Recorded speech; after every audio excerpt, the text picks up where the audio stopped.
百合咧係好多人都熟悉嘅食材，佢個味道清香，可以用嚟煲湯、煮粥、做菜。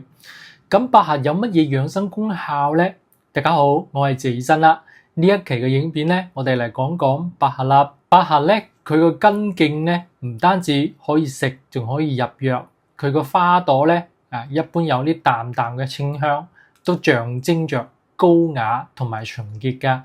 仲有着百事合意、百年好合嘅美好意義噶。咁我哋欣賞百合花咧，都俾我哋咧一種咧由內到外嘅精神享受。難怪咧詩人陸游裏寫下：雨松香百合，一格粉長春。堪笑歸唐老，歡言不記貧。咁樣嘅讚美詩句噶。咁現代醫學認為咧，百合咧佢係高鉀低鈉，可以幫我哋預防高血壓啦，保護血管啦。而且百合嘅果膠豐富，可以降低膽固醇、降低血糖，仲能潤滑我哋嘅腸道，幫我哋改善便秘嘅現象噶。同時咧，百合中嘅百合苦同埋咧秋水仙胺咧，可以一定程度上咧抑制癌細胞嘅繁殖啦。百合嘅礦物質含量都係非常豐富嘅，可以幫我哋改善貧血同埋幫助我哋人體排毒嘅。尤其喺生活壓力比較大嘅朋友，可以嘗試食一啲百合噶。另外咧，有數據顯示，我哋百合咧對面部嘅痤瘡啦、雀斑啦、皮膚乾燥呢啲問題咧，都有一定嘅效果，可以使我哋嘅肌膚咧光滑潤澤、皮膚肉白，減少一啲皺紋噶。咁中醫認為咧，百合性味甘寒，關呢個心肺經嘅，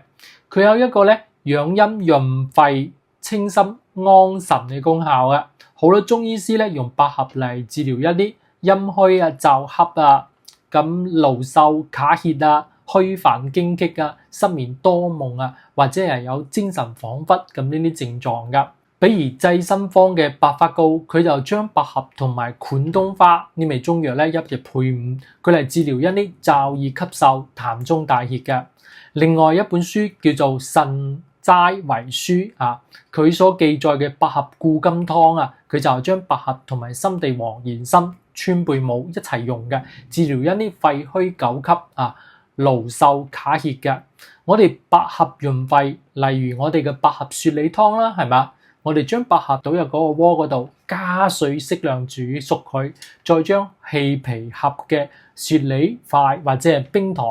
再煮半個鐘左右咧，食起嚟一齊食呢個百合雪梨湯咧，都係酸甜可口可以潤肺解渴噶。而且咧，百合仲可以清心安神喎，所以咧仲可以幫我哋治療一啲情志病。有啲中醫師咧用呢個百合咧嚟治療熱病後期胰炎未清，或者係有啲稀煩驚棘、失眠多夢噶。咁中醫嘅醫聖張仲景咧，佢又要百合治療呢個病啦，係嘛？佢就將呢個病嘅命名為百合病。咁呢個百合病嘅症狀咧，主要係精神恍惚啦、精神唔定咁為主要表現嘅。佢主要嘅方藥為百合地黃湯啦、百合知母湯同埋百合雞子湯嘅。百合咧仲可以治療我哋胃緩痛喎。咁中藥嘅本草經典《神農本草經》咧，佢就講到呢個百合咧有主心痛嘅功效嘅。咁呢個心痛實質就係心口痛，即係我哋中醫咧胃緩痛啦。咁咧，謝醫生提醒大家，我哋挑選百合嗰陣咧，一定要小心唔好選到嗰啲經過硫磺漂白嘅，因為喺加工百合嘅過程中咧，如果蒸煮得處理得唔好咧，個百合片咧可能會變黑噶。咁為咗使呢個百合咧睇起嚟好睇，一啲不良嘅相反咧，佢就要用硫磺嚟漂白呢啲發黑嘅百合噶。不過咧，大家唔使太擔心嘅，我哋可以通過聞、看、嘗咁三個手段咧嚟鑑別呢個百合係咪俾硫磺酸過噶咁如果我哋百合咧經過硫磺漂白咧，佢會一陣咧刺鼻嘅一個味道噶啦，啲硫磺味，佢個顏色都係唔均勻嘅。另外咧，有啲人咧，佢為咗加速漂白過程咧，仲會喺加工嘅過程中咧，使用一啲酸類嘅物質㗎。咁呢啲百合咧，我哋試起嚟咧就有明顯嘅酸味啦，比較容易鑑別嘅。另外咧，我哋喺挑選百合嗰陣咧，最好就選用一啲個頭大嘅百合邊襟紋嘅，或者係幾個肉質厚嘅顏色白或者係淡黃色嘅。同時咧，我哋要注意咧唔好要嗰啲有雜質黑斑或者係藍身有霉變嘅百合。百合乾咧就係要乾燥或者係冇雜質、肉厚同埋有啲晶瑩透明嘅比較好噶啦。咁有啲朋友問謝醫生感冒係唔係唔可以食百合咧？其實要睇情況噶。一般咧嚟講咧，我哋中醫常見嘅係風熱啦、濕熱啦，同埋風寒啦呢三種類型嘅感冒啦，係嘛？咁喺我哋風熱感冒嘅時候咧，呢個風熱之邪咧，佢入侵我哋人體咁感染到嘅朋友咧，可能就會出現一啲發熱、重於怕冷，同時又要鼻塞咽喉腫痛大便乾呢個症狀嘅。因為我哋百合咧性寒，佢可以幫我哋咧清熱邪嘅，所以咧我哋風熱感冒嘅朋友咧可以適量咁食啲百合，佢有助於緩解我哋感冒嘅症狀。但係咧，如果係風寒嘅感冒咧，就一定唔適合食百合啦。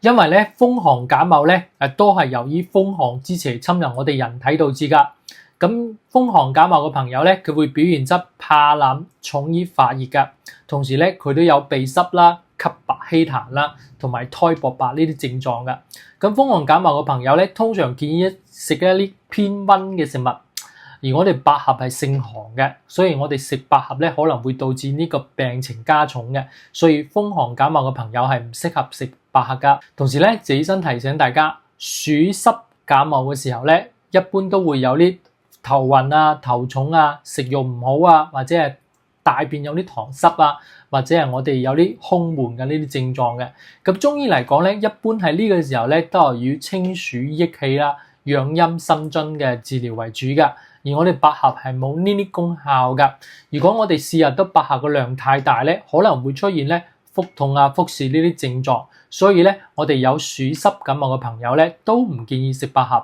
除非係中醫師根據你嘅體質咁開嘅中藥裏邊咧有百合作為中藥方嘅搭配而用嘅。其實咧，我哋中醫裏邊嘅感冒咧仲有其他類型噶，例如我哋虛虛感冒啦、陰虛感冒等等。不過點樣我哋自行用藥都唔啱嘅。但係咧，風熱感冒嘅時候咧可以食啲百合，其他情況就要問個中醫師先可以食啦。有啲朋友又問謝醫生點解食咗百合多會屙肚嘅？